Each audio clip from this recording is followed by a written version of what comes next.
Hello, St. Mary's friends. I'm Miss Snyder, and I'm going to be reading chapters 6 and 7 with you, starting on page 34 of Zoey and Sassafras. Chapter 6 is titled The Doorbell Rings. The next day, I stayed right by my mom's office, listening. Nothing happened. The day after was the same. Not a peep from the bell. But on the 5th day, there I was reading on the couch when, at long last, I heard the magical tinkling sound.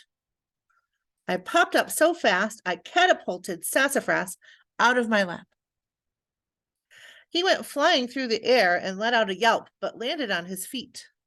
Sassafras gave me a grumpy stare, but then his ears turned toward the bell.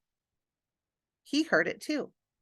We both darted for the barn. We couldn't wait to see who needed our help. At the back door of the barn, I paused to listen. I was completely silent. It was completely silent, except for the pounding of my heart.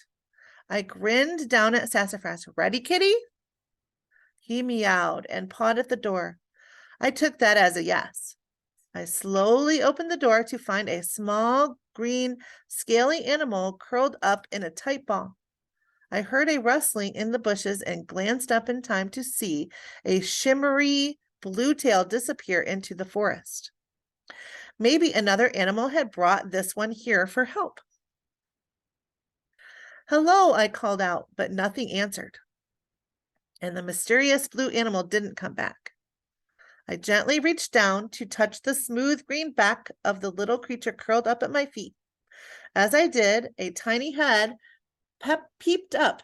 Oh, I whispered, you are so cute. Two sad eyes stared up at me. Don't worry, little guy. We'll make you feel better. I scooped him up into my arms. Sassafras anxiously wove between my legs as I carried the animal into the barn. Let's look at the picture. Ooh, there's Sassafras. And Zoey, and what did they find? I set him down on a wood table. You're kind of heavy for such a little thing. I gave him one more gentle pet. He slowly stretched, and two little wings and a long tail popped out. He was a dragon, and he was so tiny. He just had to be a baby. A baby dragon in my barn? Hey, little guy, what's wrong? I don't see any scrapes or cuts, but you wouldn't be at the barn if you didn't need help. He seemed pretty weak. After looking around, he dropped his head down to the table and just lay there. Sassafras hopped onto the table and gave the dragon a good sniffing. The baby dragon's head popped up and he let out a little cough. A spark flew out. Sassafras shot through the air and landed on the ground, with all his fur standing on end. Yikes! I needed to move this guy before he coughed again. I need to find a place to keep you that won't catch on fire. I looked around the barn. Let's see. Wood, fabric, and hay all burn easily. Bingo! Let's put you in this pen with a dirt floor. If you cough again, the dirt won't catch fire. Phew! Tucking the baby under my arm, I quickly moved him to the pen. Sassafras hung back and watched us from outside the pen. My kitty was no longer so sure. He wanted to cozy up to our new friend. Oh, there's Sassafras. Chapter 7 is titled Hatching Snakes. Now that I was pretty sure our barn wasn't going to burst into flames, I needed to help the dragon. His tiny body lay there like a little lump. Poor thing. I circled him a few times. At first, I thought he might have a cold, but he didn't cough again. I flipped through my mom's science journals. There weren't any entries on dragons. I was stumped. I set the journal on the desk, which knocked my thinking goggles to the ground. Perfect! I dusted them off and popped them onto my head. I could feel a memory tickling my brain right away. Something that had happened last summer. Something with the forest. That was it. So here we see Zoey with her thinking goggles on.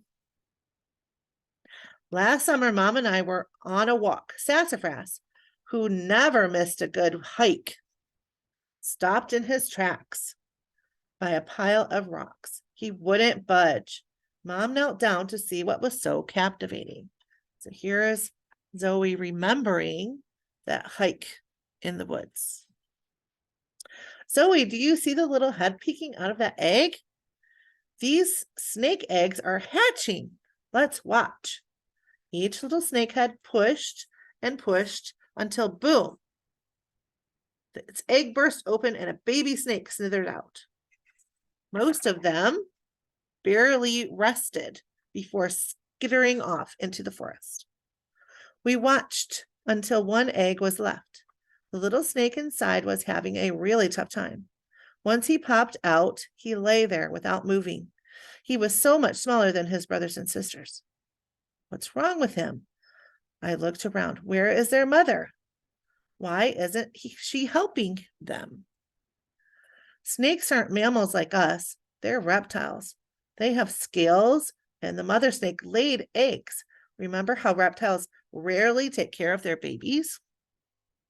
I did remember reading that, but now that I was seeing it in person, it seemed cruel. But they're so tiny, they can't take care of themselves. How will they know what to do? Even though they're small, they're born ready to take care of themselves. They know how to hunt to feed themselves and how to hide to keep themselves safe. I looked down at the tiny, weak snake. What will happen to this one? He's so small. I frowned. He seems sick. When animals have a lot of babies at once, sometimes there are a few that aren't as big or as strong as the rest. Some people call them runts. I'm sorry to say it, but they usually don't survive. A tear rolled down my cheek. Staring down at that tiny little snake and thinking of him dying was just too sad. Mom gave my shoulder a squeeze. Why don't we give this snake a little help? We could make his first meal nice and easy. It might give him a boost. Many baby snakes like to eat worms before my mom could finish her sentence. I was furiously digging. I am a champion worm finder. Within a minute, I found a good-sized one. I felt a little bad because I kind of love worms, but we handed him over. Mom gently wiggled the worm in front of the baby snake, and he perked up. He swallowed the worm in one big gulp. Sassafras yelped as the little snake came to life and bolted into the bushes. I patted my thinking goggles. That was it. Maybe this baby dragon was the runt of his litter. Maybe he was hungry. I'd solved it. All I had to do was get him some... Wait, what do dragons eat? Thank you for reading along with me.